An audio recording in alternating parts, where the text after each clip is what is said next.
හෙටයි අනිද්දායි සියලුම රාජ්‍ය සේවකින්ගේ කටපාඩම්. 26 වෙනිදා පොලිස් නිලධාරීන්ගේ කටපාඩම්.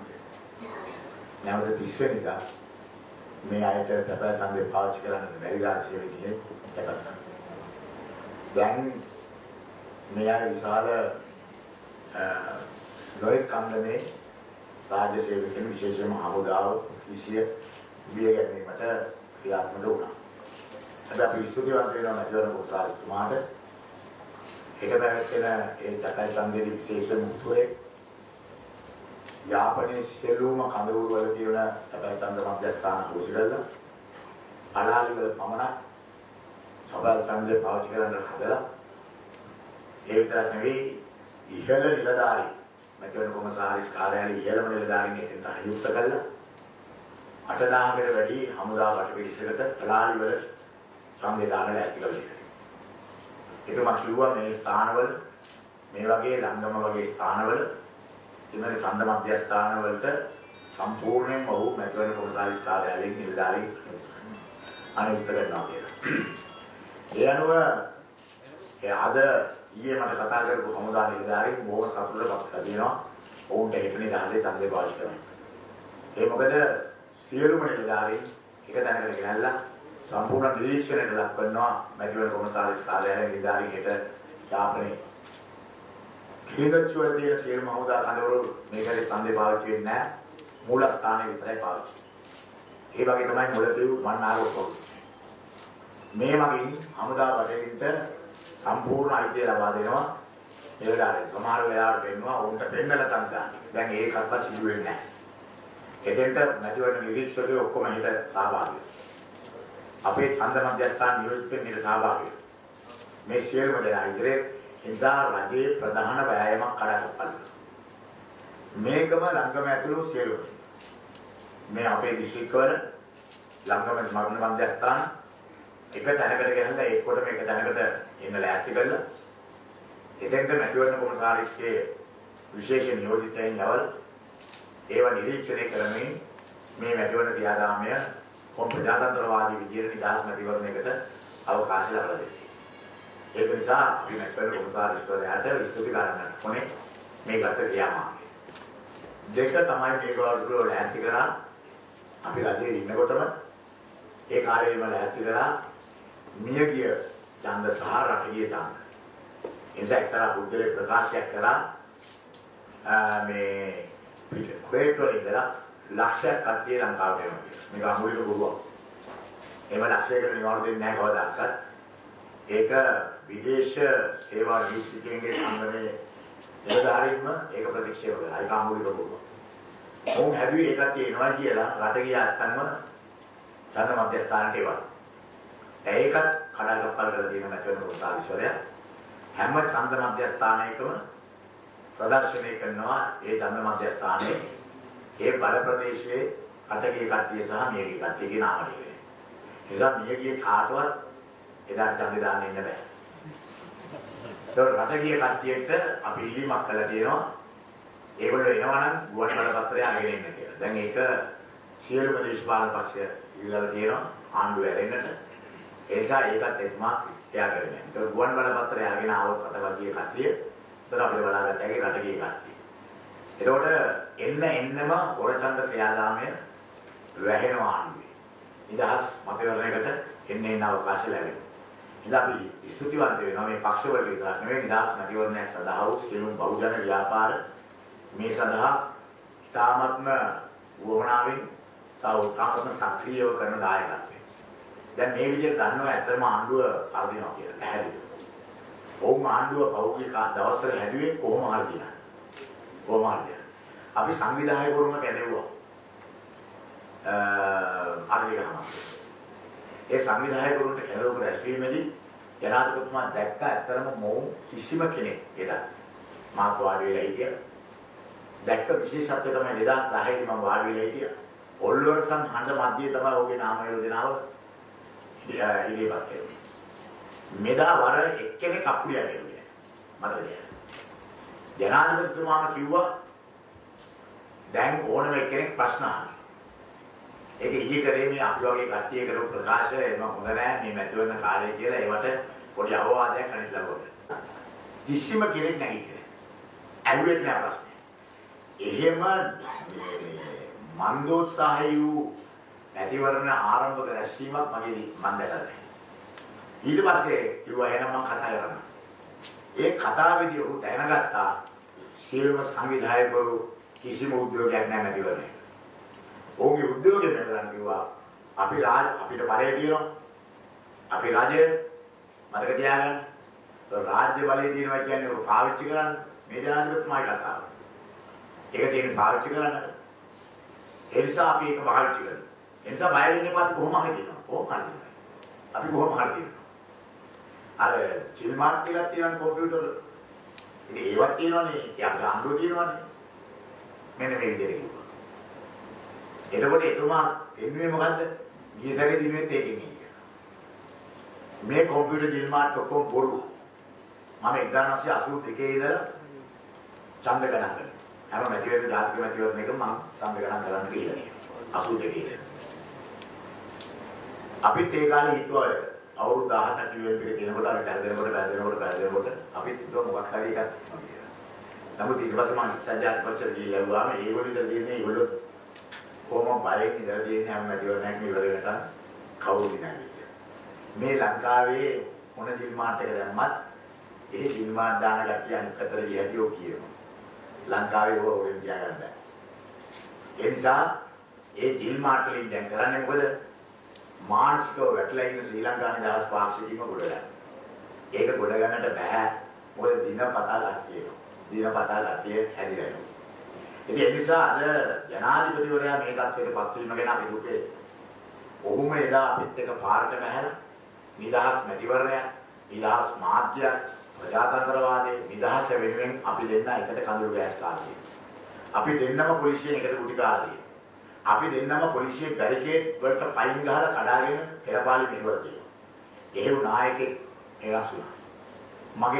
මට කියපු අන්තිම දාලා මම කිව්වේ ජනාධිපතිතුමා විපක්ෂයේ ඉන්නකොට අපි කියපු ඒවා ආණ්ඩු පක්ෂයට ඇවිල්ලා මට වෙනස් කරන්න බෑ. මට පක්ෂ මාරු කරන්න පුළුවන් මට ප්‍රතිපත්ති මාරු කරන්න බෑ. ඔබතුමාට මම දන්නේ ජනාධිපති ඉන්දැක කරන්න පුළුවන්ද කියලා මට අනේ කරන්න බෑ. මම දිගින් දිගටම කියනවා. ඒක මම දුව මට කතා කරලා ඒක කරන්න එපා හොඳ නැහැ. දේශ කැමතිවරයෙක් වශයෙන් මේ ඡන්දය මම දුව මට කරන්න දෙයක් නැහැ. මම දිගටම කතා කරනවා. නැත්තම් මිනිස්සු මේ රටේ දේශපාලඥයෝ කියන එක යන කලකිරෙන විතරක් නෙවෙයි පිළිහිලා එපා වෙනවා. අන්තිමට තරුණයින්ට ඉතුරු වෙන්නේ දේශපාලනයක් නෙවෙයි ආයුධ විතරයි. ඒකත් අපිට ගොඩනගන්න. දැන් ඒ නිසා අද ඉතාමත් මොකක්ද? අද අපේ දලස් අමාත්‍යවරයා කියලා තියෙනවා දැන් දිනන්න බෑ. දැන් එයා දිනන්න හදන්නේ සංඛ්‍යාලයකින්. ඡන්ද වලින් නෙවෙයි. දැන් එයා කියනවා ඒගොල්ලෝ සංඛ්‍යාලයක දිනුව ඒක කරලා තියෙනවා. මේ සංඛ්‍යාලය 155 කරන 7ක් මහින්ද රාජපක්ෂට දෙනවා හම්බෙන්නේ. අඩු ගානේ මිනිස්සුන්ට පිළිගත හැකි සංඛ්‍යාවක් තියෙනවා. මේ මිනිස්සයා දැන් මෙයා තමයි ඔබතුමාලාගේ මාධ්‍යවේදී. දැන් ඔබතුමාලා තේනක මාධ්‍යවේදී පාර්ලිමේන්තුවට ආවම අපි තරම්වත් ශික්ෂණයක් නැහැ කියලා. දැන් මාධ්‍යවේදීන්නේ මේ පත්තරවල ලියලිය අපිට දෝෂාරෝපණය කියලා අපි මගෝලිස්තුමාලා කියලා කියන්නේ. මාධ්‍යවේදී ආවනේ පාර්ලිමේන්තුවේ. මම සජීවීව රූපවාහිනිය පෙන්වන්න ඕනයි කියනකොට තමුන්නාසාගේ මාධ්‍යවේදීන් ආණ්ඩුවේ හිටපු ඔක්කොම වෙලුදුනා. එහෙම බෑ රාජ්‍ය බලය තියාගන්නවා රජයක් කියන්න පුළුවන් පැවැත්ම කොහොමද ඒකට කිව්වා. මම තමුන්නාසාට මොනවද කිව්වේ ඒ කාලේ? මම කිව්වා කිසිම එකක් නෑ. අපි කරන සියලුම වැරදි මිනිස්සු දැනගන්නට ඕනේ. ඒකට ගන්න තියෙන අපි වැරදි කිරීමක්. නොපෙන්නා හිතීම නෙමෙයි. මම ඒක නිසා කියනවා. මේ මාධ්‍යවේදියා මහලොකුට ලක්දිව පත්තරේ කතා කරමු. එදා ඒ දල සලහපරම දැන් නැරිලා. එයාගේ දේහය විතරක් තියෙනවා. එයාගේ මලකුණ තියෙනවා. ඒ මලකුණ දැන් කතා කරනවා. දල සලහපරම කියන්නේ නම හැදුනේ දේශපාලනයෙන් නෙවෙයි. ඒතකොට එයාගේ නෝනක් කියන්නේ ඒ දල සලහපරම කියන මාධ්‍යවේදියා කියන්නේ එයා මැරිලා දැන්. දැන් කාර්යයක් අතර මොකද එයා කැබිනට් එකේ ඉන්නකොට මැරිලා. එයාට අපි තරම්වත් කැබිනට් ඇමතිකම හදාලා ගන්න බෑ. ඒ සුව පහසු වෙනවා. ඒකේ තියෙන වරප්‍රසාද අයින් කර ගන්නට බෑ. මේ අමූලික බොරු මේ මම පැහැදිලිව කියනවා මම දැකලා තියෙනවා රජයේ ඔත්තු සේවාවලින්ම කරපු පරීක්ෂණ. අපි ඇවිල්ලා දවස් 3කට පස්සේ මට ඒක රහසිගතව මගේ නියෝජිතකට එන්නේ කියලා දුන්න ඒකෙදි කිව්වා. ඒකෙදි උනේ ඒ වෙනකොටත් උනේ මෛත්‍රීපාල ශිෂ්‍යයට 52.8යි. මට කියන්න. 46 දුන්නේ වෙලාවේ ජනාධිපතිවරයා. ගිය සතියේ මට දුන්නේ කෙටි වෙනවා 53.1යි. මම මේ කියන එකක්වත් දශමිකකට වෙනස් නැහැ. බොරු කියන්නේ. මට කියන්න. නෙවෙයි නැහැ කියන්න පුළුවන්. 53.1යි ජනාධිපතිවරයාගේ ජනසංඛ්‍යාව 45යි. දැන් ඒකෙද තමයි මේ ඉලක්කම් කියන්නේ. මෙතුමා කියනවා මෙයාගේ සමීක්ෂණ ඔක්කොම හරි කියලා මොන බොරුද? බස්නාහිර මැතිවරණයේදී දුන්නනේ. බස්නාහිර සහ දකුණ ඩලස්ගේ සමීක්ෂණය. දුන්නනේ වාර්තාව. කොහෙක හම්බ ගන්න. මුළු බස්නාහිර දකුණටම මගේ බේරුවල ආසනෙ විතරයි ඡන්ද වැඩි වුණේ. වෙන කිසිම ආසනයක ඡන්ද වැඩි වුණේ නැහැ. අනිත් හැම ආසනයකම ඡන්ද අඩු වුණා. වැඩි ඡන්ද ප්‍රමාණයක්. මගේ ආසනයේ වැඩි ඡන්ද ප්‍රමාණයක් වැඩි වුණා. ඡන්ද ප්‍රමාණය. ඒකෙන්ද තමයි අර වසන්ත ප්‍රිය රාමනායක වෙනම කිව්වේ. බේරුවල කියන්නේ වෙනම සාධකයක් කියලා. මේ සැරේ මැතිවරණේ බලන්න බේරුවලට මොකද වෙන්නේ කියලා. එතකොට ඊට පස්සේ ඌව මැතිවරණයට මෙයා කිව්වා. දින නැහැ. ඒ සම්පූර්ණයාගේ සමීක්ෂණේ බොරු වුණා. සමීක්ෂණේ බොරු වුණා. මතක තියාගන්න. ඒ නිසා මේ සමීක්ෂණ වාර්තා දෙකක් දැන්. මෙයාට සමීක්ෂණ දෙත හැකි දිනනකම්. තර දිනකොට මෙයාගේ සමීක්ෂණ වැරදිනවා. එක මෙයාට වැරදිනවා, එක මෙයා වරද්දනවා. දෙකෙන් එක. මේ පුද්ගලයා. අද මෙයා ගොබෙල්ස් කෙනෙක් වෙලා. ගොබෙල්සුත් මාධ්‍යවේදී. එයා තමයි ඕනෙම බොරුවක් 100 වාරක් කිව්වම ඒක සත්‍ය වෙනවා. අද ඩලස් නෙවෙයි මෙයාගේ නම ගොබෙල්ස්. ඩලස් නරුණ කාලේ අර දැන් ඉන්නවා ගොබෙල්ස් අලාපෙරම කියලා පුද්ගලෙක් මෙයා ආන්නේ. මම මේ වගේ පුද්ගලයෝ මාධ්‍ය හරහා ඇවිල්ලා හරි ඇමතිකම් වල බඩ ජහරිකමට මේ තරම් ඕජස් ගලන තත්වයකටපත් වීම ගැන මගේ දීර්ඝකාලීන මිත්‍රයෙක් එක්ක දලසලා කරනවා යන බොහෝ අකාලේ මිය යාම ගැන මට හරි ගණනාවක්. අපේ මහින්ද රාජපක්ෂ ජනාධිපතිතුමා දැන් කියනවා මේ 21 වෙනිදා පොතුවිල්ලල ගිහලා කියන යනවා මේ සංවර්ධනය මේ තරම් සාමාන්‍ය හරියට මේ සංවර්ධනය ගැන අපේ කිසි ප්‍රශ්නයක් නැහැ. යුද්ධය ගැන අපේ කිසි ප්‍රශ්නයක්. යුද්ධේ වීරය අපිත් එක්ක අනිත් වීරයා මහින්ද රාජපක්ෂ කියන කතාව නෑ. අපි වෙනස් කරන්නේ නැහැ කියපු කතාව. ඒකට ගිහිලා අපි ආණ්ඩුව බේරගත්ත 17 දෙනෙක් හිටගෙන 4කින් මතකයි. නිසා අපි හින්දා තමයි ආණ්ඩුව රැකුනේ 2008 දෙසැම්බර් මාසේ. එනිසා අපි වීරයෝ මේ රතනහාමුදුරුවෝ තමයි හින්දා තමයි මාවිල් ආඩුවේ ගැට ගැහිලා මිනිස්සුන්ට වතුර ටික බොන්න නැති වෙලාවේ වගා ටික ඔක්කොම පාළු වෙනකොට මුන්වහන්සේ වැඩි මහින්ද රාජපක්ෂ නෙමෙයි. රතනහාමුදුරුවෝ වැඩි එතන. ගිහිලා එතන උපවාස කරේ. එතනින් තමයි මාවිල් ආඩුවේ යුද්ධෙ පටන් ගත්තේ. එතන මහින්ද රාජපක්ෂගේ ස්විට්සර්ලන්තේ කොටිත් එක කතා කරේ.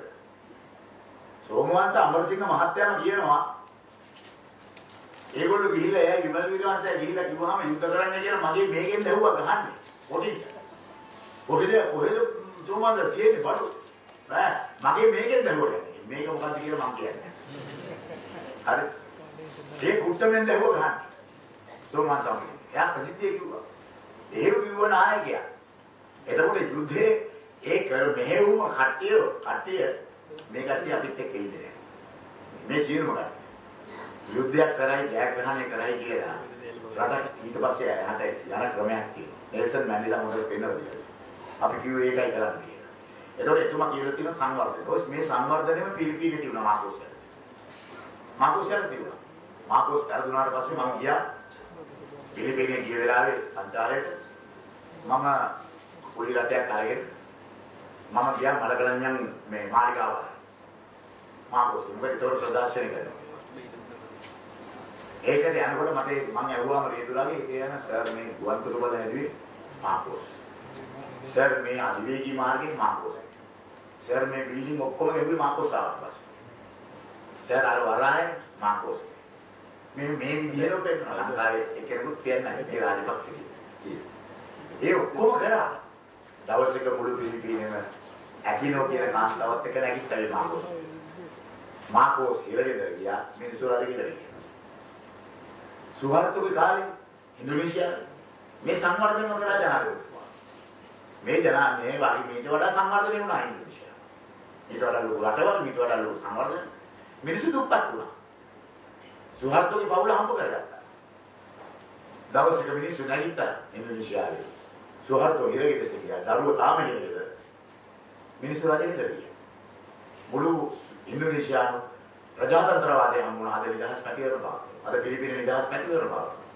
බොහොම නිදහස්වාදී නායකයෝ අද බිහිවෙලා තියෙනවා කියන පුතා. බොහෝ ප්‍රජාතන්ත්‍රවාදීව මාධ්‍ය නිදහස දෙමින් යහපාලනය ගෙනල්ලා අද රට කරනවා. ගඩාෆිගේ රටේ මොනතරම් සමාජයයි. මීට වඩා අඩු ගානේ ගඩාෆිගේ රටේ මිනිස්සු ගෑවා. මේ ඔක්කොම දිනුන ගඩාෆිගේ රටේ. කාන්තාර දියැලි හැදුවා. ගංගාවල් නිර්මාණය කරා. කාන්තාර හැදුවා. ඒකනේ ගඩාෆිට තුවක්කුවට වෙඩි තියන්න හදනකොට කාණු පල්ලෙන් එළියට අරගෙන ඒ තරුණයාගෙන් අහනවා ගඩාෆි මම මොනවද උඹලට කරපු වැරද්ද? ගඩාෆිට තේරෙන්නේ නැහැ. ගඩාෆිට තේරෙන්නේ නැහැ. සතෙකුට කන්න බොන්න දීලා තියාගත හැකි. මිනිසාව තියාගන්න බෑ කවදා. එහෙම තියාගත්තා නම් සෝවියට් දේශේ කවදාකවත් කඩාගෙන වැටෙන්නේ නැහැ. සමාජවාදී කිසිම රාජ්‍යයක් කඩාගෙන වැටෙන්නේ නැහැ මතක තියාගන්න. මිනිස්සුන්ව කන්න බොන්න විතරක් කියලා තියාගන්න. මිනිස්සුගේ පළවෙනි දේ තමයි නිදහස. නිදහස. ප්‍රජාතන්ත්‍රවාදී තමයි මිනිස්සුන්ට ඕනේ. ඒ නිසා තමයි ගඩාෆිට තේරෙන්නේ නැහැ. ඒ නිදහස ප්‍රජාතන්ත්‍රවාදයේ තියෙන ගඩාෆිට පවුලට නෑදෑයන්ට හිතවතුන්ට හෙන්චයි. අනිත් අතේ නිදහස දුන්නේ. ඒකට උත්තරේ හම්බුනේ අර තරුණයාගේ බුලට් ටික ඔළුව පසාර කරගෙන ගියා. ගඩාෆි මැරුණේ ඒකට උත්තරයක් නැතුව. මතක තියාගන්න. සෝවියට් දේශේ මොනවද නොතිබුණේ? සියල්ල සිදුණා. කියලා තිබුණා. සියල්ල තිබුණා. කසාද බඳින දවසට ගියක් හම්බුණා නිකන්. බොහොම දුටු දෙකේ ගන්න. අවුරුදු 18 දී හැම තරුණයෙකුටම රට කියනවා. නැත්නම් උසස් අධ්‍යාපන දෙකකින් එක තරුණයෙක් හිටියේ නෑ මුළු සෝවියට් දේශේ මුළු නැගෙනහිර යුරෝපයේම. සමාජවාදී රාජ්‍යයක රස්සාවක් නැතුව කන්න නැති එකෙක් හිටියේ නෑ. ගෑස් ටික අපි දන්නවා විප්ලවයට කලින් මිනිස්සු මැරුණේ සීතලේ. සීතලේ කිසි කෙනෙකුට මැරුණේ නෑ ඊට පස්සේ. හැම මිනිහටම ගෑස් ටික නිකන් හම්බුනේ. බිදුවේ තුට්ටු දෙකට හම්බුනේ. වතුර ටික නිකන් හම්බුනේ. ගේ තුට්ටු දෙකට හම්බුනේ. හැම විනාඩි දෙකකට වරක්ම මොස්කෝව වල හැම බස් ස්ටෑන්ඩ් එකකටම බස් එකක් ආවා. ඒ මොස්කෝව වල පාරවල් නිව්යෝක් වලවත් නැහැ කියලා පාරවල්. ඒක දවසක නැගිට මුළු මේකම අපි ආදරය කරපු සෝවියට් දේශයට එරෙහිව. නැගිලා අපි ආදරය කරපු ලෙනින්ගේ පිළිරුව කැඩුවා. රතු කොඩිය අපි ආස්වාදයෙන් අපි තරුණ කාලේ ඒ පැත්තට ගියා. ඒ රතු කොඩිය බිම දාලා ඒවට මුත්‍රා කරනවා අපි. ඇස් දෙකේ කඳුළු පුරවගෙන බලන්නේ. මොකද්ද? ඉල්ලුවේ මිනිස්සු. නිදහස ප්‍රජාතන්ත්‍රවාද. අද ඒක තමයි ඉල්ලන්නේ මිනිස්සු. ඒක තේරෙන්නේ නැහැ මහින්ද රාජපක්ෂ. ඒක තේරෙන්නේ නැහැ ගෝඨාභය රාජපක්ෂ තේරෙන්නේ නැහැ. එයාගේ යුනිෆෝම් සමාජයක් කියලා බලන්න. බැහිල් රාජපක්ෂට තේරෙන්නේ නැහැ. නාමල් පුදාට තේරෙන්නේ නැහැ. මොකද ඒගොල්ලන් නිදහස තියෙන ප්‍රජාතන්ත්‍රවාදී. ඒගොල්ලන්ට අනිත් මිනිස්සුන්ට පයින් යන්න බැරි මිනිහට නැති නිදහස තියෙනවා. ඒගොල්ලන් ලැම්බෝගිනි කියන්න පුළුවන්. ඒතර සාමාන්‍ය මිනිහෙකුට පතිය දාගන්න බෑ කලිසමට. ඒගොල්ලන්ගේ පුතාලට ලුයි වියුටෝන් එකේ 1,50,000 සබත් ගුරුතුමයි පටිය දාගෙන.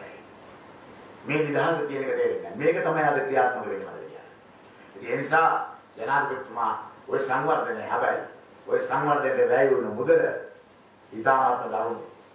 ඊටාත්ම දරුණුයි මුදල. මේ පාරවලට වැය වුණ මුදල අපි ඒවා කතා කරා. සම්පික ඇමතිතුමා කතා කරා මේ කැබිනට් වල. සමහර ඒවා අපි බලාගත්තා. වතුර වල මේ ඒ වගේ මහා මගඩි ඔය එක පාරක්වත් ටෙන්ඩර් නැහැ මම කියන්නේ. කිසිම පාරක් ටෙන්ඩර් නැහැ. කියනවා කැබිනට් මණ්ඩලයට අනුමත කරලා තමන්ගේ ඕනම එකෙකුට දෙන ඕනම ගණන්. ලංකාවේ අධිවේගී මාර්ග තමයි ලෝකයේ තියෙන අධිවේගී මාර්ග වල වැඩිම වියදම. මේ තියෙන මගේ ගාව ලෝකයේ තියෙන අධිවේගී මාර්ග මුම්බායි ඉඳලා නාසික් වෙනකම් ලේන් 6 ඒකේ තියෙන ගියද රුපියල් මිලියන 657යි කිලෝමීටරේ. අපේ වගේ රුපියල් කිලෝමීටර් 5642යි කිලෝමීටර්. අනිත් ඒවා රුපියල් මිලියන 9916යි. වාඩද කඩවත කරවල් කිව්වේ. කඩුවෙල කඩවත 5642යි. ගොඩගම බෙලියත් 3551යි. මෙන්න ගන්න. මේ වගේ මට දිගටම පෙන්නට හැකි ලෝකයේ අධිවේගී මාර්ග සහ අපේ අධිවේගී මාර්ග. ඒ නිසා අද මේගොල්ලෝ බලේ දාලා යන්න බැරි ඉඳලා බොහොම අමාරුවෙන් මේක. මෙතුමා කියනවා මැතිවරණ තිබවලෝ. මැතිවරණ තිව්වේ එක තමයි මිනිස්සුන්ට එපා වුනේ නැති. 2007 අවුරුද්දේ ඉඳ හැරෙන්න 2005 ඉඳලා අද 2014 මේ අවුරුදු 9 හැම අවුරුද්දම මැතිවරණ. ඉතින් රටක් හැදෙන්නේ කොහොමද අවුරුදු මැතිවරණ තියෙන්නේ? අපි මැතිවරණ තියෙන කාල පරිච්ඡේදයේ අපි ඔක්කොම ඇමතිවරු ඒ කාල ඒ ගිහිල්ලා ලැබුම් ගන්නවා. මාසිකමාර. ඒතකොට අපේ අමාත්‍යාංශ සම්වර්ධනේ ඔක්කොම ඉවරයි. ජනාධිපතිතුමාම කියන ඔක්කොම යන්න ඔක්කොම අතහැරලා දාලා තද්ද කරා. එහෙමයි. අපි මේවට කැමති වුණේ නැහැ නමුත් අපි ඔක්කොටම යන්න සිදු වුණා. ජනාධිපතිතුමා ආපහු කියනවා දින 100 අලුත් රටක් හදනවා. අනේ නෑ ජනාධිපතිතුමා හරියට කියවන්නවා. ඔබතුමා කියවන්න බැරි මම දන්නවද? ඒක නිසා ඔය පොත් කියන ඒවා කියවන්න ඔබතුමාට ලියලා දීලා කියනවා ඔබතුමා ලොකු පොත් මේ වගේ ඒවා කියවන්නේ නැති නිසා මේ පොඩියට ලියලා දීලා කියනවා. මේක 1 2 3 4 5 6 කියලා ලියලා දීලා. මේ ලියලා දීලා තියෙන මහින්ද රාජපක්ෂ වගේ කට්ටියට. මොකද වැඩිම භාෂාවේ නැති කට්ටියට මේක ලියලා. ඒකින්ද මේක කියවන්න ආයේ කරුණාකරලා. මේක කියවුවාම මේක කියනවා මේකේ කොහෙවත් කියලා නැහැ අපි අවුරුදු 100කින් දවස් 100කින් අපි අලුත් රටක් හදනවා කියන්නේ මේ රටේ තියෙන මේ ක්‍රමය වෙනස් කරනවා. ඒ කියන්නේ මේ රටේ තියෙන සියලු ප්‍රශ්න ආර්ථික ප්‍රශ්න, සමාජ ප්‍රශ්න විසඳනව නෙවෙයි. දේශපාලන ප්‍රතිසංස්කරණ සියල්ලම අපි අවසන් කරනවා. මිනිස්සුන්ට දෙන්න පුළුවන් මූලික සහන අසාධාරණට ලක් වෙන දේ පීඩිතයින්ට දෙන්න තියෙන සහන ටික අපි ඒ අවුරුදු දවස් 100ෙන් දෙනවා. ඊට පස්සේ අපි කියනවා අවුරුදු 2ක සර්වපක්ෂ ආණ්ඩුවක්. මේකෙන් රට හදනවා නම් අපිට තව සර්වපක්ෂ ආණ්ඩුවක් ඕනේ නැහැ. අන්නේ අවුරුදු දෙකේදී අපි තව රට ඉදිරියට සංවර්ධනය අපි ඉදිරියට ගෙනියනවා. එහෙනම් මේ ලෝකේ පිළිගත් සભ્યත්වයක් තියෙන සදාචාරාත්මක රටක් බවට මේ රටපත් වෙනවා. මුළු ජාත්‍යන්තරම් පිළිගන්නා වූ රටක් බවට අපි පත් වෙනවා. මේ අවුරුදු දෙක ඇතුළත. මතක තියාගන්න. එතකොට ඊට පස්සෙත් අපි යනවා මේ ආණ්ඩුව. ඒ යන්නේ මේ රට ඉදිරියට ගෙනියන්න. මේ රට ලෝකයේ දියුණු රාජ්‍යයක් බවට පත් කරනවා. 21 වෙනි සියවසට ඔබින රාජ්‍යයක් කරනවා.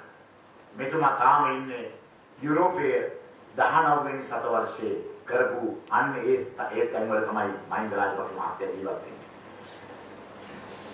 තුන එතුමා කියනවා මේක කියන්නේ අම්පාරේ ඊට පස්සේ කියනවා ඊට පස්සේ ගෝඨාභය රාජපක්ෂ මහත්තයා ඒක වැඩක් නැහැ නේ ආදී ස්වාමීන්.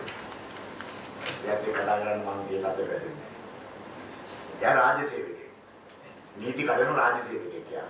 මේ තමයි ලංකා ඉතිහාසයේ පළවෙනි වට ඉතිරි ලේකම්වරයෙක් කියන දේශපාලන රැසීම කතා. මේක ඉතාමත්ම නරක තත්ත්වයක්. දැන් හෙට තව එකෙක් නැග්ගොත් අපේ වේදිකාවට මොකද්ද කියන්නේ? එහෙම පිටකොන්ද ඇති එකෙක් නැති හින්දා හොඳයි මේ රටේ. ආපහු ජනාධිපතිතුමා කියනවා දැන් අවුරුදු 24ක් ඔබ ඉන්නේ කඳවුරේ. මේ කොහෙද තියෙන්නේ? යාපනයේ. අවුරුදු 24ක් ඔබ ඉන්නේ කඳවුරේ. දැන් කියනවා ජනාධිපතිතුමා මේ යාපනයේ පළවෙනිම ප්‍රශ්නේ ඔබේ ප්‍රශ්නේ මමයි විසඳන්නේ. ඇයි අප්පා මෙතන ගාලේ වෙන ජනාධිපති කියලා. ඔව් යාපනයේ පිටිය ජනාධිපති නම් ඇත්තම ගෝඨාභය රාජපක්ෂ. මේ රටේ ජනාධිපතිවරු බල ගන්නක් ගෝඨාභය රාජපක්ෂ ජනාධිපති. ජනාධිපති බැසිල් රාජපක්ෂ. ජනාධිපති නාමල් රාජපක්ෂ. අපේ රාජපක්ෂ ජේෂ්ඨ රාජපක්ෂ. ජේෂ්ඨ ජනාධිපති. අරගොල්ලෝ ජනාධිපති ගම කරනවා මෙයා ජේෂ්ඨ ඇමති වගේ ඉස්සෙවි තරනවා වගේ. ඒක හරි. මොකද මෙයා කියනවා දැන් එතුමා යාපනයට ගිහිල්ලා කියනවා අවුරුදු 24ක් තිබුණා. මේ ප්‍රශ්නේ. අපි මුලින් ඉඳලාම කිව්වා කඳවුරු වල ඉන්න සියලු මිනිස්සුම පදිංචි කරලා. පාරවල් හැදුවට ඔය පාරවල් වල යන්න කාර් නැහැ. යාපනයේ අහිංසකයි. යාපනයේ 99ට කාර් එකක් නැහැ. මේ පාරවල යන්නේ. මොටර් සයිකලයක් නැහැ. බුෂ් බයිසිකල් එකක් නැහැ. එන කාටද පාරවල් හදන්නේ? මේ දකුණේ ඉඳලා යන අපිට. විදුලි බලය දුන්නට විදුලි බලය ගන්න සල්ලි නැහැ මිනිස්සුන්ට. අද කියන ඇත්ත කතාව ඒක. වතුර දුන්නට වතුර ටික ගන්න සල්ලි නැහැ. අපි ගියා යාපනයේ.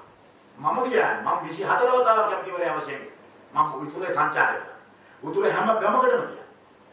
ඒ මිනිස්සු කිව්ව ඔබතුමා විතරයි අපේ ගම් වලට ඇවිල්ලා. අනිත් හැම ඇමතිම ඇවිල්ලා රැස්වීම තියලා නගරෙ විතරයි ආවේ. මම හැම ගම් වලටම ගියා. ඒ මිනිස්සු කන බොන ගෙවල් වලට ගියා. මම කෑවේ ගෙවල් වල මම හෝටල් වල නෙමෙයි කෑවේ. මම හිටියේ රැගෙන නිදාගන්න විතර මම හෝටල් එකේ. හැම කෑම වේල මම ගත්තේ එක්ක ප්‍රජාශාලාවක එක දෙමළ මිනිස්සුන්ට අහිංසක දෙමළ දීවරෙක් ගෙදරට කෑම ගත්තා. ඉතින් ඒ නිසා මම දැක්කා මේ මිනිස්සුගේ දුක.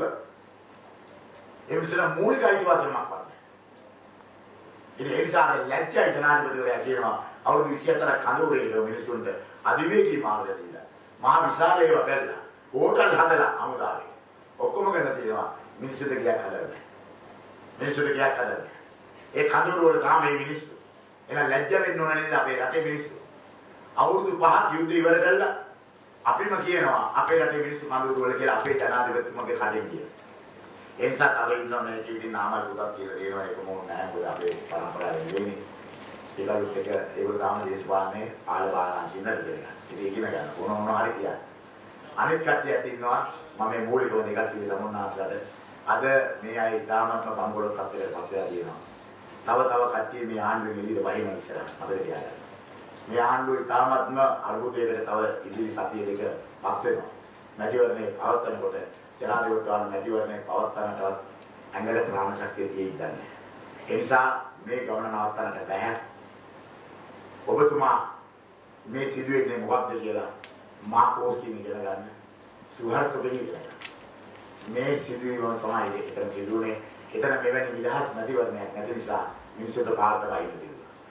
නිදා අට වෙනිදාට මිනිස්සු පාරට වයින්නවා අනිශ්චිත මිනිස්සු මේ පාලනය වෙනස් කරන්නට මේ බැලට් එක පාවිච්චි කරනවා. ඒ නිසා අද කිසිම මේ රටේ නිදහස් මාධ්‍යයක් නැහැ, නිදහස් ජීවිතයක් නැහැ, නිදහස් මැතිවරණ නැති අපිට පත් කරලා තියෙනවා. ඒ නිසා අද සියලුම දේවල් පාවිච්චි කරලා අභිබලය, රාජ්‍ය බලය සියලුම දේවල් පාවිච්චි කරලා අපිට තියෙන ජනතා බලය විතරයි. අපි එතනට ඝාතනය කරන්නේ, අපි ඝාතනය කරන්න කතා කරන්නේ, අපිට ගහන්න කතා කරන්නේ. දැන් බලන්න හැමදාම ගහනවා.